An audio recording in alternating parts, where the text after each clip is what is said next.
Il y a quelque chose que je trouve fascinant par rapport à la loi d'attraction. C'est que tout le monde en parle de cette fameuse loi d'attraction. Mais au final, beaucoup de personnes en parlent sans savoir réellement de quoi elles parlent. Sans savoir que cet espace intérieur depuis lequel on émet les choses est un point clé en termes de loi d'attraction. Tu l'auras compris. Aujourd'hui, dans cet épisode, nous allons aborder cette fameuse loi d'attraction. Nous allons donc parler de tous ces fameux termes en lien à cette loi d'attraction et notamment les mots tels que visualiser, manifester, attirer, demander à l'univers, attirer comme un aimant, magnétiser, etc. Alors nous entendons de plus en plus tous ces fameux termes, tous ces fameux mots qui sont censés nous guider vers une abondance financière, une abondance relationnelle, une abondance de tout ce que l'on estime mériter recevoir. Mais honnêtement, parfois on demande l'abondance avec l'énergie émotionnelle d'une personne qui vérifie son compte bancaire en apnée. Et je sais très bien que tu vois de quoi je parle, parce que ça nous est toutes arrivé. Cette espèce de nœud dans la gorge, les tensions, la peur liée à ce qu'on va découvrir. Donc cette attente du résultat, ces espérances, tout ce qu'on peut mettre là sur le résultat qui arrive à nous par rapport à nos demandes. Et du coup, quand on fonctionne comme ça, l'univers, il se dit quoi ? Il se dit, on panique ou on manifeste ? On fait quoi en fait là ? C'est quoi l'idée ? Et c'est là que le sujet devient vraiment passionnant. Parce que cette loi d'attraction, elle n'est peut-être pas simplement ce que je pense là dans ma tête, mais depuis quel espace intérieur je le pense, je le vibre, depuis quel espace à l'intérieur de moi je l'intentionne et je l'envoie, ce fameux message, ma demande vers ce champ quantique universel. Et ce qu'il faut comprendre, c'est que la loi d'attraction, c'est là où il y a une clé incroyable et pourtant si évidente, c'est qu'elle ne s'active pas. Elle est déjà activée. Notre loi d'attraction, elle est constamment activée. Alors nous, on pense que nous devons activer cette loi. Et c'est là où, selon moi, il y a vraiment une énorme confusion sur le sujet. On ne doit pas venir activer notre loi d'attraction. On doit venir prendre conscience qu'elle est déjà là. Elle est constamment là, tout le temps activée. Et tout le temps en action. Constamment. Et donc ici, la question à aborder, ça va plus être la direction et l'espace depuis lequel nous envoyons nos fameux messages. Donc, quelle est la structure que nous donnons à cette fameuse loi d'attraction qui est toujours active, qu'on le veuille ou non d'ailleurs. Beaucoup de personnes, elles vont penser que la loi d'attraction, elle va s'activer au moment où tu fais une visualisation, quand tu vas allumer une bougie ou quand tu écris dans ton carnet. Tu te mets en condition, peut-être que tu crois que la loi d'attraction, elle s'active quand Mercure décide enfin d'arrêter de faire n'importe quoi et de son cycle et de... Non, en fait, elle est tout le temps là. Ça, c'est un des plus grands pièges dans lequel on tombe tous à un moment donné.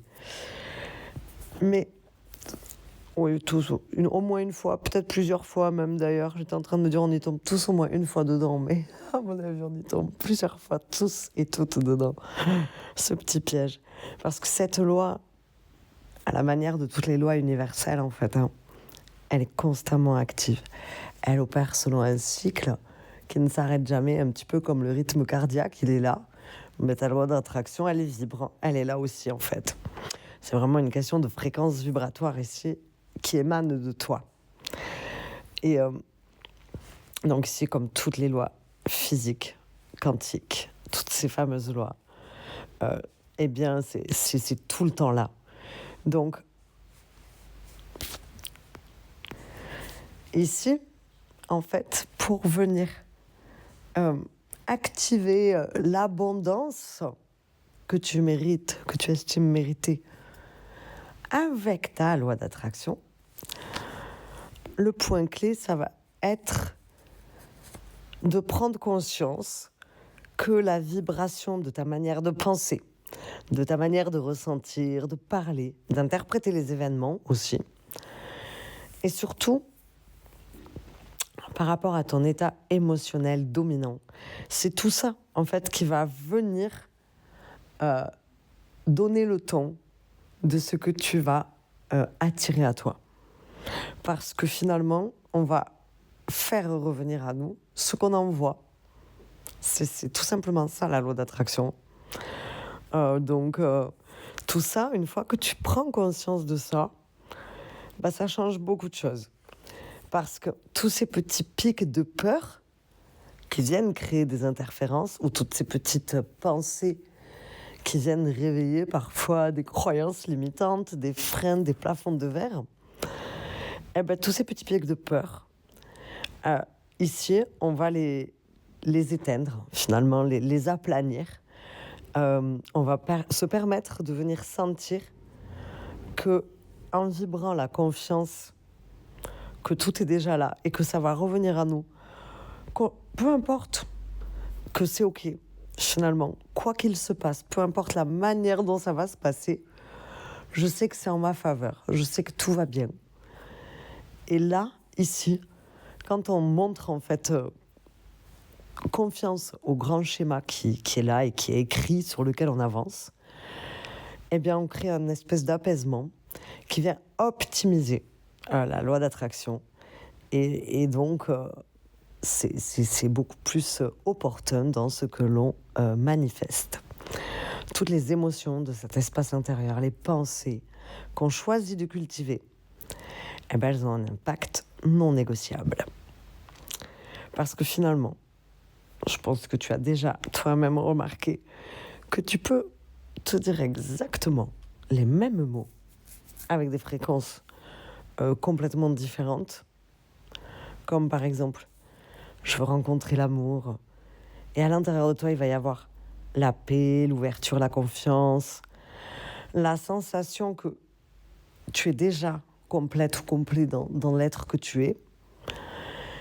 Alors que si tu vas te dire exactement cette même phrase, mais avec la peur d'être seul à l'intérieur de toi, cette sensation de vide, de rejet, toutes ces sensations de manquer de quelque chose, te dire bon, je vais rencontrer l'amour, tout va bien, ça va venir à moi, et à l'intérieur de toi, tous les jours, la pensée que tu cultives, c'est je suis tout seul et je mérite peut-être pas finalement. C'est sûr que la vibration, elle n'est pas du tout la même. Donc l'énergie derrière ça, elle a forcément rien à voir. Je suis persuadée que beaucoup de pensées interfèrent pendant, si je peux dire entre guillemets, la récitation des mots. Et c'est là où beaucoup de personnes vont malheureusement passer à côté du sujet, se dire « ouais, ça marche pas pour moi ». Si, ça marche pour tout le monde, toujours. C'est juste une question d'espace intérieur, je me répète. Donc des fois, on va essayer de changer la réalité, mais sans même venir se poser la question d'observer qu'est-ce qui est là à l'intérieur, qu'est-ce qui pilote à l'intérieur de moi. Combien de fois on peut faire une affirmation positive alors qu'à l'intérieur, on est en mode tempête émotionnelle. Ça va pas du tout vibrer pareil. Ici, si on vient admettre que c'est notre monde intérieur qui est le pilote de ça. Et que ici, si ce pilote intérieur, il avance déterminé, en confiance, et que c'est ça qui va faire que, ben forcément, ça va de suite tout changer. Alors, c'est vrai que le cerveau, il a tendance à choisir plus le connu que le bonheur. Ça, beaucoup de neurosciences à l'heure actuelle, avec des études, ont pu prouver que le cerveau, il aime la répétition, il aime ce qu'il connaît, et il va déterminer que ce qui est confortable, c'est ce qu'il connaît, les schémas qu'il a l'habitude d'utiliser, même si en fait ils sont pas du tout nourrissants ou opportuns pour nous. Et c'est parce que le cerveau, il adore ce qui est familier en fait, même si c'est pas confortable, parce que finalement, si intérieurement on est habitué au manque, à l'attente, au doute, à l'insécurité, ben le cerveau, il va, pour lui, se dire que c'est ces schémas-là, ces chemins-là, qui sont confortables, parce que c'est ceux qu'il a l'habitude d'utiliser. Donc, quand certaines personnes se disent « Ah, j'ai l'impression de toujours attirer les mêmes situations à moi », ben, ici, la question ne va pas être « Qu'est-ce que tu demandes ?» mais quelle émotion est là, à quelle émotion tu es inconsciemment habitué en fait. Quelle est l'émotion qui est là, qui est sous-jacente et qui est finalement a pris la direction de tout ça. Et donc, cette émotion, sans forcément te rendre compte, qui est là, qui a pris la direction, mais elle est là, elle a une place, et quelle est cette place-là que tu lui laisses dans ton monde intérieur. Donc ça va être une clé vraiment dans ce que tu vas manifester. Parce qu'on attire parfois, pas ce qu'on veut forcément, mais ce qui est cohérent avec notre fréquence intérieure qui domine. Voilà. Donc l'univers, il répond à un état de cohérence vibratoire. Voilà. Et c'est ça qui est important de retenir. Alors, il ne faut pas culpabiliser, évidemment. Hein. C'est simplement une question d'apprentissage, comme pour tout. Donc, c'est pour ça qu'il y a cette invitation à venir observer, sans juger ni chercher à comprendre. Parce que ici, du coup, cette place qu'on laisse à cette émotion qui vibre basse fréquence, en venant observer, on déplace notre conscience dans un nouvel espace qui est celui de l'observateur, du spectateur. Et cet espace, il vibre quand même beaucoup plus fluide et cohérent envers tout ce que l'on peut manifester, envoyer vers l'extérieur. Donc, on va venir observer ce que l'on nourrit, ce que l'on répète intérieurement. Ah tiens, je remarque que là, il y a cette partie de moi qui, à chaque fois que je fais une rencontre, va se dire, tiens, ça va encore mal se passer. Je l'observe, je vois simplement, il y a cette partie de moi qui dit ça, qui se dit ça. Alors, hop, je vais essayer de voir quelle place je laisse à cette partie de moi. Et puis, petit à petit, on va remarquer que ces places qu'on laisse à ces parties qui viennent interférer, là, eh ben, elles sont de plus en plus petites, finalement, et de moins en moins importantes. Quand on aurait le manque, sans même s'en rendre compte, alors ça va passer par des phrases qui peuvent paraître rien, mais qui font tout. Par exemple, quand j'aurai ça, je serai enfin heureuse. Quand cette personne m'aimera, je serai enfin bien, complet, complète. Je me sentirai enfin tranquille. Quand j'aurai plus d'argent, je pourrai enfin respirer. Mais tout ça, qu'est-ce qu'on envoie là comme message ? On envoie le fait que là, maintenant, tout de suite, Je n'ai pas ça et je manque de ça. C'est une vibration de manque. On nourrit clairement un espace de manque où le manque vibre. Je manque de quelque chose. Et plus cet état devient normal émotionnellement, et plus on va manifester tout ce que l'on veut ne pas manifester en fait. c'est là où il y a vraiment cette bascule. Et si on vient commencer à se demander quelle énergie je suis en train de nourrir là, quelle énergie j'entretiens finalement chaque jour. Tranquille, j'observe. Je prends conscience et je vois. Et là, finalement, on vient observer la fréquence intérieure, prendre conscience et petit à petit nourrir le fait que ce n'est rien d'autre qu'un état émotionnel répété qui a été répété suffisamment longtemps pour devenir une manière d'habiter ici, ce monde intérieur. De mon côté, pour m'aider à venir nourrir un peu plus haut, élever cette fréquence et lâcher toutes les peurs liées au manque dans mon espace qui envoie les messages, j'aime beaucoup utiliser le « je ne sais pas comment », même si je ne sais pas comment. Par exemple, j'ai envie d'une maison avec un jardin. Je sais que je vais avoir ma maison avec un jardin. Donc, je décrète que je sais que dans 2 mois, je vais déménager dans une nouvelle maison avec un jardin. Même si je ne sais pas comment, encore aujourd'hui, je vais la trouver cette maison. Peu importe. Je sais que je vais avoir mon jardin. Même si je ne sais pas comment, m'aide énormément personnellement à cultiver cette vibration de confiance. Voilà. Il y a plein de petites phrases comme ça qu'on peut venir ajouter pour que le mental, là, qui vient souvent interférer, se remette un petit peu dans son coin et nous laisse tranquilles.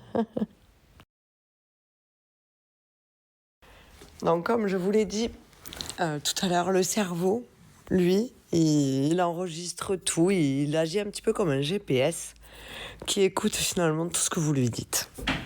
Et donc là, on entre dans le fascinant domaine des neurosciences, etc. Parce que souvent, quand on parle de loi d'attraction, on va imaginer, certaines personnes, elles vont imaginer immédiatement que oui, il suffit de penser très fort à une Ferrari, genre elle apparaît dans la maison. C'est ça, voilà, le pouvoir de développer sa loi d'attraction. Bien sûr que non. Là, si ça fonctionne pour vous, vous me le dites. Hein. Vous me le dites dans les commentaires parce que moi, je ne sais pas encore comment, juste avec la pensée, ça peut fonctionner. Plus sérieusement, il y a un mécanisme bien réel derrière tout ça, en fait. C'est que notre cerveau filtre la réalité selon sur quoi nous allons porter notre attention. Tout est question d'attention et de perception. J'en ai déjà parlé dans les précédents épisodes. Vous pouvez retrouver sur ma chaîne une playlist avec juste les épisodes du mois, si ça vous intéresse. Alors notre cerveau, il possède un système qu'on appelle le système réticulaire activateur. Donc c'est un petit peu un filtre interne, on peut voir ça comme ça. Donc c'est sûr que imaginez, si notre cerveau, il analyse consciemment chaque bruit, chaque couleur, chaque odeur, chaque détail, constamment là, on deviendrait complètement fou parce qu'en 10 minutes, on aurait des milliers d'informations. Donc du coup, le cerveau, il trie. Et c'est grâce à ce fameux filtre qu'il peut opérer ce tri. Donc, il va mettre en avant ce qui lui semble important. Donc, maintenant, c'est quoi qui est important pour notre cerveau? C'est là où est tout l'enjeu, en fait. Donc, c'est toute la journée, on vient se répéter. Bon, ouais, je n'y arrive pas, je suis nulle. Moi, j'ai essayé, mais ça marche pas pour moi. Il m'arrive que des problèmes. Voilà. Le cerveau, il va aller chercher les preuves qui confirment ça. Donc, l'attention, elle va aller se porter sur tout ce qui confirme je suis nulle, nanana, nanana. Alors que, à l'inverse, si on commence à se dire, bon, je suis capable, j'évolue à mon rythme, mais j'évolue. Je peux y arriver, je peux créer autre chose. Je mérite aussi du positif, même si je vois pas encore. Il y a du positif autour de moi. C'est juste que peut-être je le vois pas. Et bien là, le cerveau, il va axer l'attention ailleurs. C'est-à-dire qu'on va commencer à remarquer les opportunités qui étaient là, mais qu'on ne voyait pas en fait. Du coup, on ne pouvait pas venir les saisir puisqu'on ne les voyait pas. On va commencer à remarquer les synchronicités. Il va y avoir les rencontres, parce qu'on va plus être observateur sur ce qui nous entoure. Et donc, les regards vont porter des attentions qui vont être captées. Tout ça, ça engendre des changements. Donc tout ça, auparavant, c'était ignoré parce qu'on ne le remarquait pas par rapport à ce phénomène. Et on peut entendre des gens qui disent « Ah, mais c'est fou, mais depuis que j'ai changé ça ou ça, j'ai lâché prise sur cette idée, et ben, je vois que j'ai des nouvelles personnes dans ma vie. Il y en a que j'aimais pas, que je ne vois plus. » Ça arrive très souvent. Et en réalité, ce qu'on a changé quand on remarque ça, c'est cette fameuse fréquence intérieure et notre regard sur le monde. C'est un petit peu comme si on avait changé de lunettes et qu'on y voyait plus clair. Voilà, et ça change énormément de choses. Parce qu'au fond, notre réalité, c'est pas uniquement ce qui nous arrive. L'importance va être dans la manière dont nous interprétons ce qui nous arrive. Ce que nous choisissons d'en garder. Est-ce que je choisis de faire de ça une épreuve et de me sentir accablée, ou est-ce que je choisis d'en faire un apprentissage, par exemple?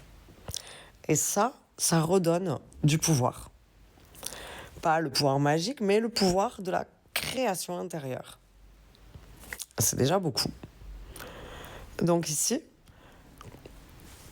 concrètement, comment commencer à changer cette fréquence? C'est là la grande question. On fait comment? Donc c'est bien joli de parler d'énergie, de fréquence. Tous les matins, les lundis matins à 7h42, les bouchons, les enfants qui hurlent. Ouais, tout ça là. Celui qui trouve pas sa chaussure et qu'on commence à stresser, à partir dans tous les sens. Forcément, c'est pas super opportun à cette vibration-là qui peut finalement être très vite altérée. Je suis maman, je sais très bien de quoi je parle. Les lundis matins sont mes jours les plus difficiles. Donc, voilà, il y a un truc très simple. Je suis pas parfaite. Je suis pas spirituellement la plus sage ou celle qui comprend le plus de choses, et peu importe. Je suis humaine et je sais qu'il y a des moments qui sont plus difficiles que d'autres, et ça c'est ok. La première chose, ça va être d'observer les pensées sans les juger, les observer. Cette fameuse histoire de chaussures. Mon petit dernier, c'est le champion pour ça. Il a toujours 2 chaussures, mais pas les mêmes. Pourquoi tu n'as pas les mêmes chaussures alors que hier on a tout préparé pour justement avoir juste à mettre et partir à l'école? Finalement, je m'en fiche le pourquoi, tant pis. Je lâche le pourquoi. J'observe que mon cerveau veut chercher à comprendre pourquoi.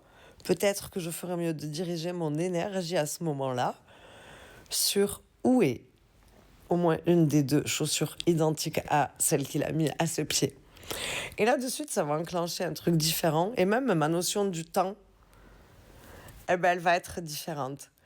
Parce que finalement, je traverse ce temps-là avec un objectif concret. Et il y a moins de place pour ce stress-là qui me fait perdre du temps à faire des gestes qui servent à rien. Par exemple, plein de petites astuces comme ça qu'on peut venir enclencher par rapport à notre dialogue intérieur. Voilà. Comme si on parlait à quelqu'un dans la vraie vie. Mais attends, t'es vraiment sûr que tu veux voir ça là? Est-ce qu'il n'y a pas autre chose sur quoi tu peux peut-être te diriger qui sera mieux pour toi, quoi? Voilà.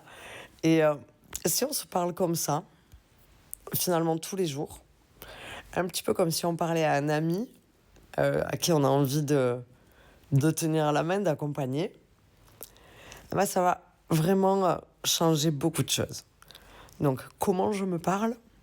Quelle énergie je nourris? Et qu'est-ce que je me répète en boucle? Et pourquoi je me répète ça? Est-ce que ça a vraiment lieu d'être? Est-ce que ça m'appartient? Parce que des fois, ça nous appartient même pas.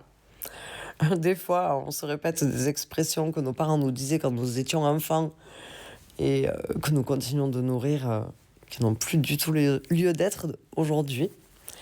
Et puis ensuite, la deuxième chose, ça va être de choisir consciemment ce qu'on nourrit. Vraiment. C'est un petit peu comme si notre esprit était un jardin avec une terre très fertile, dans laquelle tout pousse. Donc si on vient arroser la peur, la colère, tous ces scénarios catastrophes qu'on peut parfois s'imaginer, ça c'est, pour en revenir à mon rôle de maman par exemple, les premiers jours de maternelle, d'école, c'est mon point fort ça, de m'imaginer les pires choses. Mais l'école, elle va pas exploser non plus en fait. D'accord? Donc ton enfant, il va aller à l'école comme tous les autres enfants et tout va très très bien se passer, quoi. Donc voilà, je vais plutôt venir nourrir la gratitude. Ben, je remercie en fait l'école d'apprendre tout ce qu'elle apprend à mon fils parce que finalement, est-ce que je serais capable, moi, d'apprendre tout ça avec autant de clarté à cet enfant qui aime ses apprentissages? Donc remercier, venir trouver le point où on ressent la gratitude, nourrir les projets, tout ce qui nous inspire, toutes les idées inspirantes, cesser de freiner ses élans et s'autoriser à essayer. Parce que quand j'ai au moins essayé, ben, j'ai pas de regrets. J'ai appris des choses, même si j'ai pas réussi. Eh ben, j'ai réussi sur un autre plan que celui que j'avais imaginé, mais il y a toujours de l'apprentissage. Finalement, il n'y a jamais des échecs. Ça, c'est important de venir nourrir ça, quoi. Bon, après, nourrir des temps aussi où on est au calme, où on peut penser tranquillement, de façon constructive. Voilà, prendre des temps à soi pour venir nourrir tout ça. Et là, bien sûr que ça ne change pas du jour au lendemain, mais il y a quand même quelque chose qui progressivement va venir s'enclencher. Et ça commence par des petites choses invisibles, des tout petites choses qui font des grands tout en fait. Et la troisième chose, ça va être, c'est peut-être la plus difficile à mettre en place, mais une fois qu'on y parvient, eh ben, c'est comme une évidence. Ça va être de ressentir avant même d'obtenir. Donc, c'est là le truc le plus puissant, je pense même. Cultiver la gratitude et remercier que c'est déjà là. Remercier qu'on a l'espace pour recevoir ça. Je suis prête à recevoir ça. Maintenant, mon nouveau travail que j'intentionne, j'ai un entretien lundi. Et ben voilà, là, je remercie, je l'ai déjà ce travail, je ressens toutes les émotions. Je vois quand on me serre la main, qu'on me dit oui, c'est pour vous. Et je viens nourrir tout ça, ce ressenti-là. Et en venant accepter que ça m'appartient et que oui, c'est là, quoi. Donc ressentir avant même d'obtenir, Voilà, apprendre à cultiver tout ça, venir cultiver la paix, la confiance, la joie, l'amour de soi, tout ce que ça nous apporte, avant même que tout soit parfait. Remercier pour tout ce que l'on a déjà. Avec des petits gestes qui vont venir nous faire sentir, vibrer, qu'on a déjà beaucoup. Et donc l'abondance, elle est déjà là en fait. Donc par exemple, j'adore cuisiner des fruits et légumes frais. Donc quand j'ai des légumes que je vais préparer dans ma cuisine, je vais par exemple sortir 4 courgettes, je vais en couper 3 et je vais en remettre une dans le frigo. En me disant, ouais, j'en ai déjà beaucoup. Et ce geste-là, j'en remets une parce que j'en ai déjà plein. Et je viens nourrir cette vibration en moi. Quand je fais des pâtes, je vais mettre des poignées de pâtes et la dernière, je la remets dans le paquet. Et j'ai pris l'habitude de faire des petits gestes comme ça, en me disant, mais regarde déjà tout ce qu'il y a dans la casserole. Tu vois que tu as déjà beaucoup. Et je le ressens puisque je vois qu'il y a déjà beaucoup dans la casserole. Et donc toutes ces petites astuces-là, qui me permettent d'élever et de ressentir vraiment cette fréquence. Parce que finalement, dans la réalité, l'énergie précède le résultat. Et nous, notre pouvoir d'action, il est dans l'énergie. C'est là où ça va commencer à bouger. La vie à l'extérieur, elle va bouger quand nous, on a déjà bougé à l'intérieur et qu'on est prêt à recevoir parce que on ressent que ça y est, on a fait ce qu'il fallait, tout est là. Et ces petites habitudes de venir remercier, de venir cultiver ça, tous les jours, tous les soirs. Choisir 3 petites choses pour lesquelles, dans la journée, vous ressentez de la gratitude. Ça va énormément apprendre à votre système nerveux, à ton système nerveux, à venir cultiver ça et adopter cette voie-là. Ça peut être vraiment même des trucs insignifiants. Il y a quelques jours, j'ai remercié dans mon cahier. Moi, j'aime bien écrire. Bon, je le fais par écrit. On peut le faire dans la tête, à haute voix, par écrit. Chaque personne, à sa manière, peut adopter sa manière propre à elle. Tant que toi, ça te parle, fais-le comme ça te parle. Et je remercie pour les feutres que j'ai, qui ont plein de couleurs. Parce que ça, j'ai adoré dessiner avec mon petit. On a partagé un beau moment de dessin. Ensuite, j'ai pris un moment où j'ai fait un joli dessin moi pour moi. Et qui m'a procuré beaucoup de joie. Et j'ai remercié pour les petits feutres que j'avais. On peut remercier pour le chant des oiseaux, pour un petit café ou un rayon de soleil. Des plus grandes choses aussi. Tout ce qui te... Voilà, 3 choses tous les jours. Ça a vraiment enclenché ce truc au niveau du cerveau qui va apprécier de plus en plus. Et tu remarqueras que tu verras au fur et à mesure de ta journée, en venant pratiquer les gratitudes comme ça, que tout, finalement, est de plus en plus vibrant pour toi. Que finalement, ça aussi, ça te procure de la joie. On le ressent de plus en plus, quoi. Alors voilà, que tu crois pas à la loi d'attraction, les neurosciences et l'énergie. Simplement le pouvoir de l'état d'esprit. Moi, je pense qu'on peut vraiment s'accorder sur ce point que notre monde intérieur influence énormément notre vie extérieure, à la manière d'un miroir un petit peu, qui nous reflète. Et parfois, ce simple changement de regard va devenir le début d'un grand changement de vie. Voilà. Alors, si cet épisode t'a parlé, n'hésite pas à t'abonner à la chaîne. Tu pourras recevoir toutes les notifications des nouveaux épisodes que je poste gratuitement ici tous les mois en 2026. sur la voie de l'écoute de son soi profond pour venir laisser exprimer tous nos désirs les plus profonds et nos dons et capacités que parfois on garde très longtemps cachés.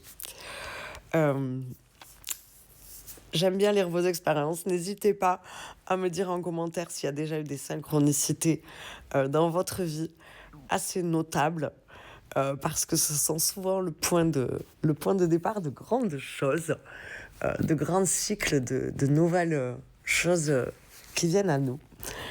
Et je vous souhaite un bon mois de juin.